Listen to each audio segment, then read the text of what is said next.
So yun mga kapangit, andito kami ngayon sa bayan. Sama ko yung pinsan ko, pakakso yun. Dahil sobrang nagugutom na kami. Dumaan kami dito sa bayan ng Brookspin. Sobrang trending tong itong pagkain na to. Overload na na yan. Nay, anong ulam? yung cheese nila. So yun. Hotdog yun. Ay, hotdog ba? Hotdog pala. Oh, sana all may hotdog. So yun mga kapangit. Lang to. Tabi lang siya dito ng highway lang, tabi ng Yamaha tsaka ng Yossi. Ay, Yossi. Rossi pala. Sobrang sarap dito guys. Sobrang sarap pag-snack dito kaya sa pisan ko, tara, stop man na tayo. Siyempre, libre niya, driver niya ako. Sampalin ko to pag dinasabi ko. Pag di nagbayad daw. Oh, pakak, di ba? So, yan. Sobrang sulit. Tingnan nyo naman. Mango sa kanya. Fruits naman siya. Masarap ngayon. Picture habang inantay namin yung hotdog. Nay, anong ulam? Ano yung bakit yung sobrang nag-trending na bata na nagtitinda sa Manila ng hotdog, footlong, diba? Meron din dito sa Palawan, siyempre. So, yan. Ito yung spot nila. And, sa puno kami ng balete. Eh! Dito balete. Pero bawal na tabit tayo, bang mabati tayo ba? So, yan. Ang ganda dito na. Hindi mainit. Sulit, ang ganda. At, Masarap dito. isang bisis pa lang ako na ganito dito. Ay, pangalawa. Pangatlo na. Bakit baka naman ito? Sobrang sulit. Mga kapangit. Pero gusto ko to. Tikman ko na lahat. Yung gusto ko kay mama ko. Pasalubungan kita dito mama mamaya. Ang sarap lang, parang ikaw ay sarap lang. Natawa si Roslyn, ay baka, diba? Maubos na yung wala pa yung... Ubus parang ang itim mo sa camera. Ha? Parang itim mo sa camera. Itim ako. Ay, Ako ba? So yan. Habang nag-antay tayo mga kapangit. Chika-chika muna tayo. First time mo dito, boss? First time mo kumain dito? Nang dito, 9-in. Sarap pala. Sarap talaga. Sulit dito. Ito yung pinadalang ko kay Uncle. Kaya nga, dito mga kapangit, pag mga alas 4 na or 5, wala na silang juice, wala na silang putlong, ubos na lahat. So, tingnan yung dami, Hindi siya ganun katamis. dami lang kapilaw. Sakto lang. Ayan, dami ng kapila. Tabi lang siya ng Yamaha and gasolinahan dito, ayan, sa likod. Diba? So, yan. Mga kapangit, ito yung ganap namin ngayong araw na to. So, saan ka pupunta? Sa Prince. Sa Prince, mga kapangit. So, ito na. Ay, overload nga. Te, anong ulam? Diba? Hotdog. Diba? Overload siya. Ay, pakak sa cheese guys. Sobrang sarap. Diba? Pakak. Kami ko nga. Yung mga pangit. Hindi sabi mo lang sa mga kainin na nauna na tayo. Kasi nga kasi siya masyado. Pwede mag-angkas kasi Hindi mo kabisado tsaka sige pa. Hindi ko pa kabisado yung road doon. Yung papunta pa lang kami doon, Ted. Mga kapait patamigin ko sila. Sa aso. Hindi joke. Diba? Sobrang ang daming kumakain talaga dito. Yung mamaya wala na eh. Kain. Dalawa po. Hindi na rin siya ang nag-drive doon. Yung pauwi. Grabe ang sarap. Magsakay eh. Siya mag-drive. Atraso ng mga bata. Thank you po. Paulitin. Sa lahat ng nag-sponsor sa amin. Big shout out sa inyo lahat. Ganda. Halika mo po sa kapatid. Oh, may cheese oh. Dito na lang tayo ba? Kapatid lang ako. Ay, sabay na nilalaglag. Ay, sige, Rag. Sayang to po. Ang sarap.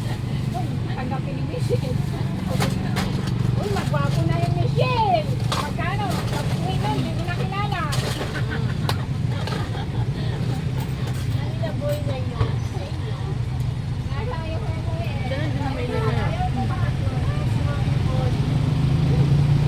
Lalo kumain nila. Dalakan natin. Mamaya pagka. Uy, ang time na. Ito lang. Ulam pa. Mga kapangat lang, medyo maingay kasi open kasi dito. Naririnig nyo lahat yung mga mga tricycle, mga sakyan.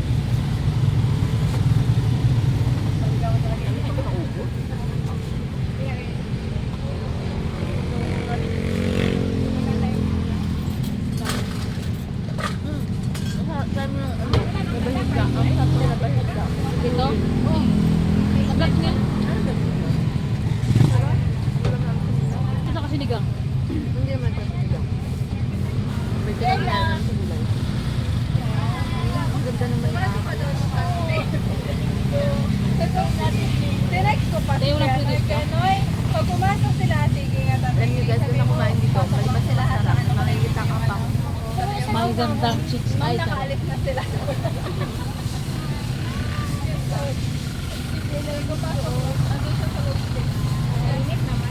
Tingin lang. Sabi ko na lang, ma'am. Tatlo pala, te. Ay, dalawa lang pala, te. Dalawa lang. Dalawa lang. Hindi, te. Ayaw sa bahay. Bangko, te. Saka naman tinapay na gusto ko. Sobrang malamig. Diba? Parang ikaw.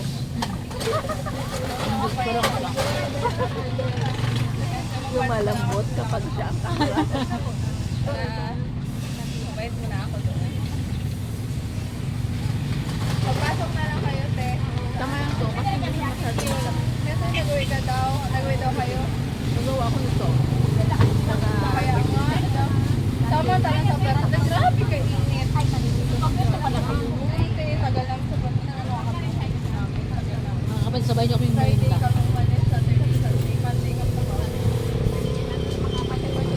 Bilis kumain, no? Ako? Pamilakad ba tayo? Nandun sa loob. Thank you, te. Sige, may mukbang. Salamat naman.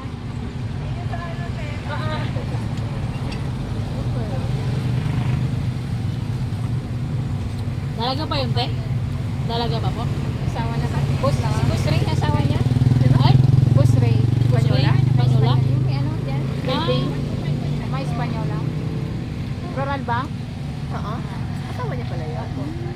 Ma'am Ibon. Ganda. Ganda po, ma'am, no? Ganda. Rodriguez. Nag-birthday yung anak niya, kinuha niya kami. Ah, Ng juice. Opo, ay nag 1 year old at saka binyag. Po. Ganda, ma'am, no? Pero hindi siya sexy, maganda lang. Hindi siya sexy mo. Pero yung ano niyan, hindi pa nanganak. Grabe ang sexy. Nurse siya po yan ng Puerto. Adventist. Nurse siya Adventist. Shout out sa kanya. Ganda mo ako. Oo. Marami naman kasi ito, sir. Kaanak niya lang. Sa pagka 1 year old and 3 months na yata yung anak. So yung mga pangit na nakapagtismisan na kami dito. Kayo lang. Mayaman naman kasi gusto rin. Saka mabait naman niya si Boss. Wala akong problema yun. Kapit-bahay namin yun. Nakaharapan lang bahay namin dyan sa Edward. Sa Edward. Kay nanay niya, nanay. Yung sa nanay niya. Sa nanay. Sila dito sa farm nakatira eh. Ah, kapag. Sa ginagawang sa Sa pag mayaman. Kasi, wala na yun? Yeah. So yun mga kapangit ko. After nito, grabe Sa mo Prince na. kumain. sa Prince na kami. Alam mo itong taon na to, akala mo lagi may nililakad. Ang bilis mo kumain, no?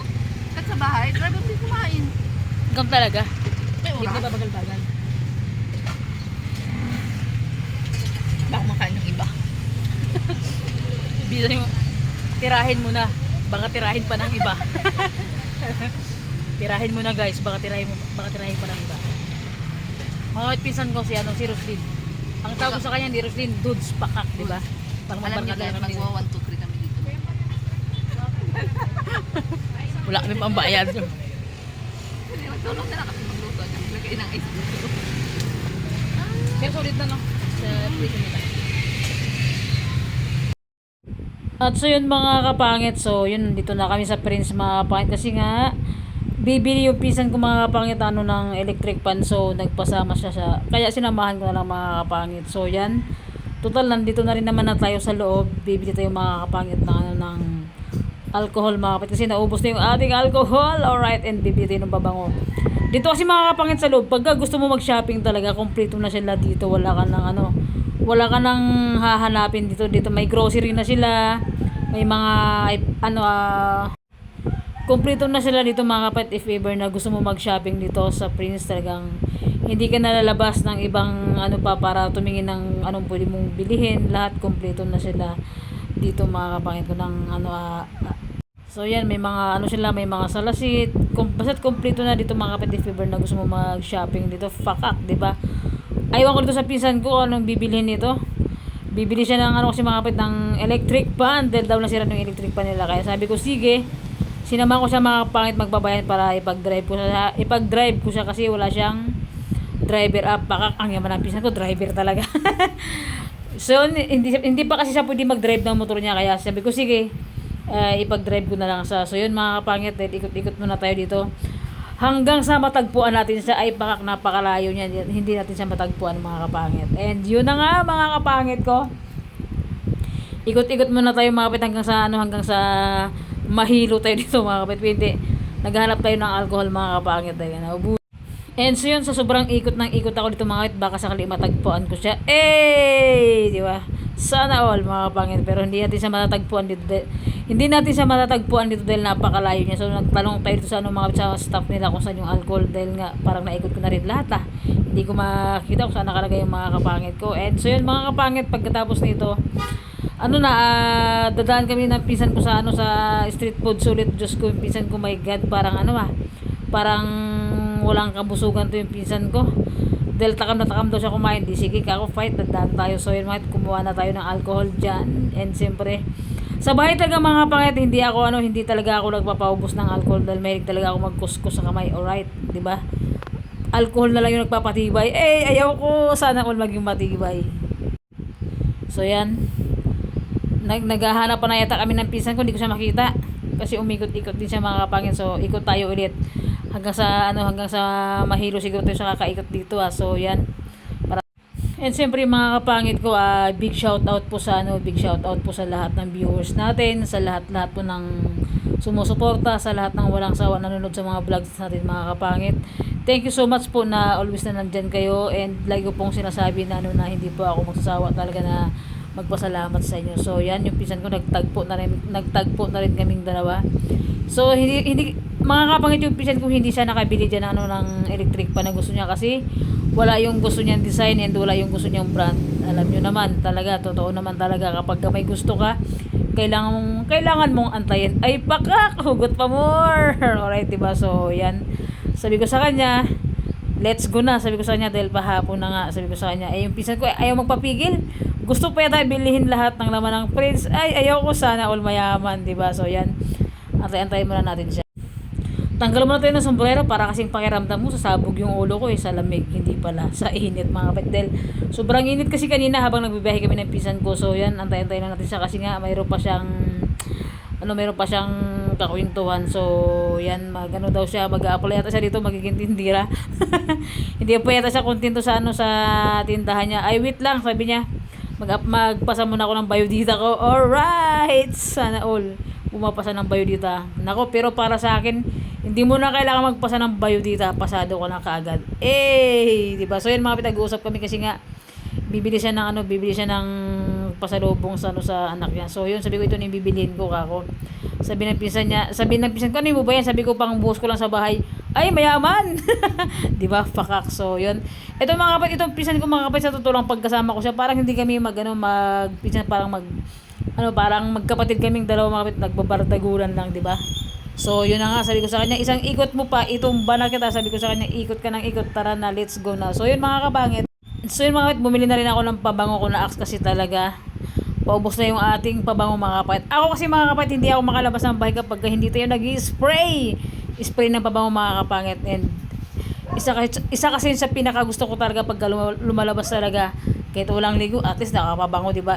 Charot lang mga kapatid. Siyempre naman naligo tayo, hindi pwedeng hindi tayo maligo mga kapangit. Siyempre nako po, siyempre pag may masalubong, baka may makasalubong tayo, diba? Siyempre, wow, bango, diba?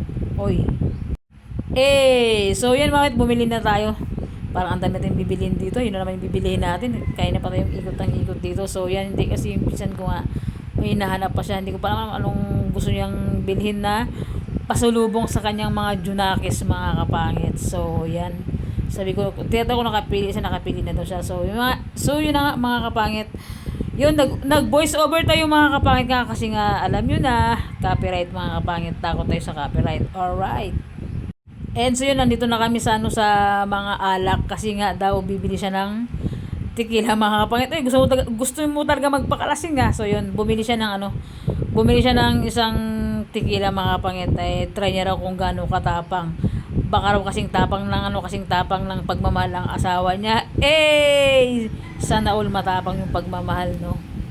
Ganun talaga mga kapangit, kapag natagpuan mo na yung matapang magmahal, Sinasabi ko sa inyo mga kapangit ko na sa tamang tao na kayo. Sabi nga nila, mga kapangit, hindi mo makikita yung totoong nagmamahal sa iyo kapag hindi ka pumunta sa maling tao. Kailangan mo nang pumunta sa maling tao.